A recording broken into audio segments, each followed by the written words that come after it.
I am F کا reform agenda ایک بہت ہی کمپریہنسو فریم ورک ہے جس میں ممالک کی اکنامک ڈیولپمنٹ اینڈ پراسپیرٹی کے لیے ڈفرینٹ لاہے عمل تجویز کیے جاتے ہیں. لیکن اگر آپ اس کی فاؤنڈیشن کو سمجھنا چاہتے ہیں تو اس کا ون لائنر وہ تھا جو کہ عمران خان صاحب نے سما نیوز کو انٹرویو دیتے ہوئے پارس جہاں زیب کے اس سوال کے جواب میں دیا کہ خان صاحب لوگ بہت پریشان ہیں، مہنگائی بہت زیادہ ہے تو لوگ کیا کریں. تو خان صاحب نے بے ساختہ جواب دیا تھا کہ لوگ نیشنل ویلتھ کو بڑھائیں.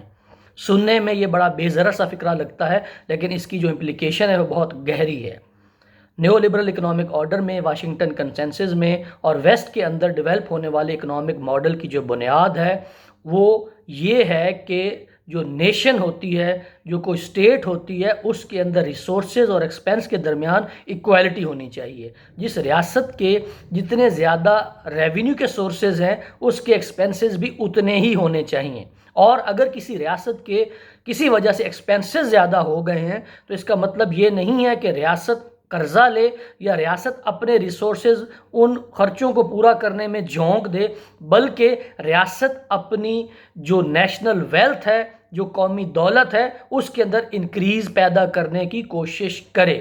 جیسے پہلے عرض کیا تھا کہ نیو لبرل اکنامک آرڈر میں، واشنگٹن کنسنسس میں اور ویسٹ کے اکنامک ماڈل میں جو ریلیشن شپ ہے سٹیزن کا ریاست کے ساتھ، وہ ٹرانزیکشنل ریلیشن شپ ہے، وہ ٹرانسفارمیشنل ریلیشن شپ نہیں ہے. ٹرانزیکشنل ریلیشن شپ سے مراد یہ ہے کہ اگر کوئی بندہ چاہتا ہے کہ سوشل ویلفیئر کے پروجیکٹس پاکستان میں لگیں، حکومت عوام کے لیے سہولیات پیدا کرے تو وہ ٹیکس دے، کیونکہ ریاست کے پاس ارننگ کا تو کوئی سورس اور نہیں ہے سوائے ٹیکسز کے یا کچھ نان ٹیکس ریونیوز ہوتے ہیں. تو حکومت تب تک کوئی بھی سوشل ویلفیئر کا پروجیکٹ نہیں لگا پائے گی جب تک لوگ زیادہ ٹیکسز نہیں دیں گے. گزشتہ ویڈیو میں ٹیکس ریفارمز کے حوالے سے جو دو بنیادی پلرز ہوتے ہیں آئی ایم ایف کے پروگرام کے، ان کے اوپر بات کی تھی. آج کی ویڈیو میں اس کا ایک اور جو فالو اپ ہے جس کو سمجھنے کی ضرورت ہے وہ یہ ہے کہ آئی ایم ایف نہ صرف یہ چاہتا ہے کہ فلائٹ آف دا کیپٹل آپ کے ملک سے اس کو ریسٹرکٹ کیا جائے،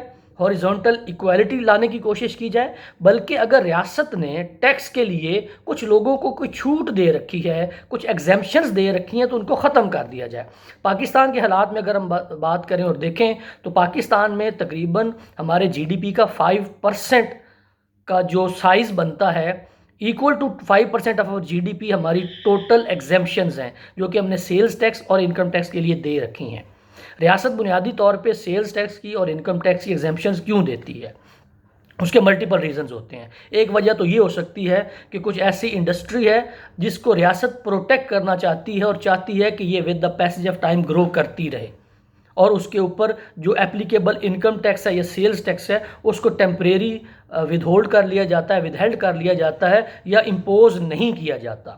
دوسری وجہ یہ ہو سکتی ہے کہ پاکستان میں ایک بہت بڑا سیکٹر ہے جو کہ ناٹ فار پروفٹ کا ہے. ایسی این جی اوز، ایسے سوشل ویلفیئر کے پروجیکٹس اور آرگنائزیشنز جن کا بنیادی مقصد منافع کمانا نہیں ہے. بہت ساری یونیورسٹیز پاکستان میں ایسی ہیں جو کہ ناٹ فار پروفٹ کے ماڈل کے اوپر چلتی ہیں. ناٹ فار پروفٹ کا ماڈل یہ ہوتا ہے کہ یہ ادارہ جتنے پیسے کمائے گا، اس کے فاؤنڈنگ جو ممبرز ہیں یا جنہوں نے اس ادارے کو بنایا ہے، اس کی مینجمنٹ کی کمیٹی ہے، بورڈ آف ٹرسٹیز ہیں یا بورڈ آف ڈائریکٹرز ہیں، وہ پروفٹ کو اس ادارے سے نکالیں گے نہیں،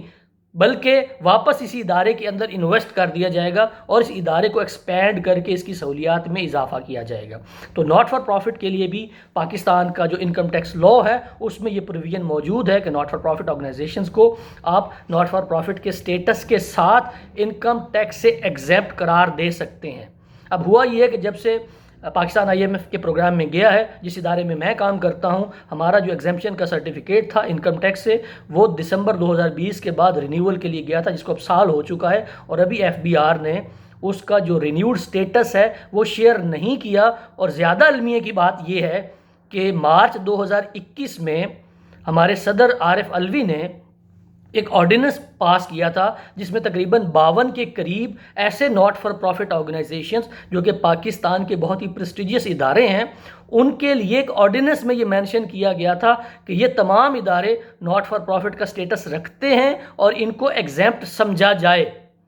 مارچ 2021 میں پاکستان کا صدر یہ کہہ رہا ہے کہ یہ ایگزیمپٹ ادارے ہیں، لیکن اس آرڈیننس کے تقریباً 9 مہینے گزرنے کے باوجود ایف بی آر نے ابھی تک ان اداروں کے انکم ٹیکس کے ایگزیمپشن سرٹیفکیٹ جاری نہیں کیے۔ اس سے آپ یہ بھی سمجھ سکتے ہیں کہ جب بھی کوئی ملک آئی ایم ایف کے پروگرام میں جاتا ہے، ریفارم کے ایجنڈا میں جاتا ہے، تو جو کلونیل نیچر ہے اس اکنامک سسٹم کی، اور جو آئی ایم ایف کا رول ہے کہ پولیٹیکلی موٹیویٹڈ ڈیسیجنز کو امپوز کرنے کے لیے، لاگو کرنے کے لیے، کسی ملک کے اوپر امپوز کرنے کے لیے کیسے آئی ایم ایف کو استعمال کیا جاتا ہے۔ اور اس کے اوپر جو طرفہ تماشا ہے وہ یہ ہے کہ آئی ایم ایف کے اس پروگرام میں ہونے کی وجہ سے یہ جو ایگزیمپشنز ہیں یہ ساری ڈیلے میں چلی گئیں، سیل ٹیکس کی ایگزیمپشن بھی ڈیلے میں چلی گئیں، اور ایف بی آر کا ایک کمشنر لیول کا 17ویں اسکیل کا بندہ ہوتا ہے جو کہ انکم ٹیکس کا ایگزیمپشن سرٹیفکیٹ جاری کرتا ہے۔ ایک طرف ہمارے ملک کے صدر کا آرڈیننس ہے کہ یہ 52 ایسے ادارے ہیں جو کہ ایگزیمپٹ ہیں، ناٹ فار پروفٹ ہیں، اور دوسری طرف ایک 17ویں اسکیل کا ایک آفیسر ہے جو کہ اس آرڈیننس کے ہونے کے باوجود ایگزمپشن کے سرٹیفکیٹ جاری نہیں کر رہا۔ وجہ کیا ہے؟ کیونکہ ہم آئی ایم ایف کے پروگرام میں ہیں، اور آئی ایم ایف کے پروگرام کو امپلیمنٹ کرنے میں ایف بی آر کا بھی ایک کلیدی کردار ہوتا ہے، اسٹیٹ بینک کا بھی ایک کلیدی کردار ہوتا ہے، اور منسٹری آف فائنانس کا بھی ہوتا ہے۔ تو پاکستان کے اندر آئی ایم ایف کے ریفارم ایجنڈا کے حوالے سے جو ٹیکس ریفارم میں جو تیسرا پلر ہے، 2 کے اوپر ہم نے پہلے بات کر دی تھی، اور تیسرا پلر یہ ہے کہ پاکستان میں جو ایگزیمپشنز ہیں سیلز ٹیکس کی اور انکم ٹیکس کی، وہ پاکستان کی اکانومی کے سائز کا 5% ہے، جو کہ اس خطے میں سب سے زیادہ ہے، انڈیا سے بھی زیادہ ہے، بنگلہ دیش سے بھی زیادہ ہے۔ تو آئی ایم ایف کا چونکہ بنیاد یہ ہوتی ہے، جو کہ جیسے عمران خان صاحب نے کہا کہ لوگوں کے اگر مسائل ہیں تو اپنی نیشنل ویلتھ کو بڑھائیں، تو آئی ایم ایف کا ریفارم ایجنڈا بھی یہی ہے کہ اگر کسی ملک کے خرچے زیادہ ہیں، آمدن کم ہے، تو اس کا جو سلوشن ہے وہ بڑا سمپل سا ہے کہ اپنی جو انکم ہے اس کو بڑھائیں، رادر کہ ریاست کنٹریبیوٹ کرے، اور ریاست یہ کوشش کرے کہ کہیں سے پیسے ارینج کر کے، قرضہ لے کے، یا اپنے جو نان ٹیکس ریونیو ہے ان کو استعمال کر کے لوگوں کے لیے کوئی آسانی پیدا کرنے کی سبیل پیدا کرے۔ اس سے بہتر ہے کہ آپ جو ایک انڈیویجول لیول پہ ایک بندے کو مشورہ دیا جا سکتا ہے کہ اگر کوئی بندہ کہے کہ میرے گھر کا جو بجٹ ہے وہ ڈسٹرب ہو گیا ہے اور میرے خرچے زیادہ اور میری آمدن کم ہے، تو ویسٹ میں جتنے بھی انویسٹمنٹ گرو ہیں وہ سب سے پہلے جو ٹپ دیتے ہیں، جو ٹرک بتاتے ہیں، وہ یہ بتاتے ہیں کہ آپ اپنے ملٹیپل سورسز آف انکم بنائیں۔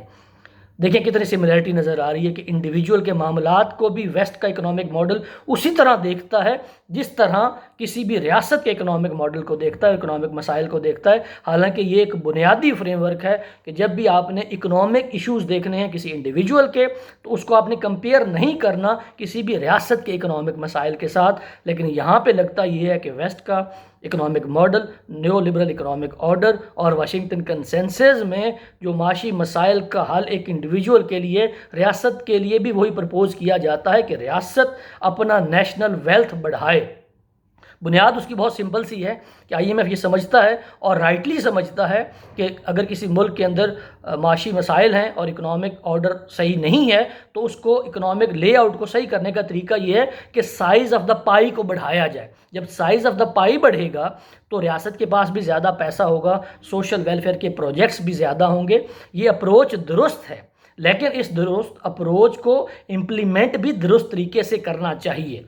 یہ نہیں کرنا چاہیے کہ کیونکہ آپ کی اکانومی کے سٹرکچر میں آپ کے ایکسپنسز زیادہ ہیں تو اس سٹرکچر کی مجبوری کو دور کیے بغیر آپ اپنی انکم کو بڑھا دیں، ٹیکسز زیادہ لگا دیں، اور اپنی جو نیشنل ویلتھ ہے اس کو زیادہ کرنے کی کوشش کریں۔ ہر ملک کے جو معروضی حالات ہیں ان کا ڈائریکٹ لنک ہوتا ہے اس ملک کے معاشی مسائل کے ساتھ۔ تو جو نیشنل ویلتھ کو بڑھانے کا مشورہ ہے بہت صائب ہے، بہت درست ہے، لیکن اس کو امپلیمنٹ کرنے کے لیے جو اپروچ درکار ہے اس کو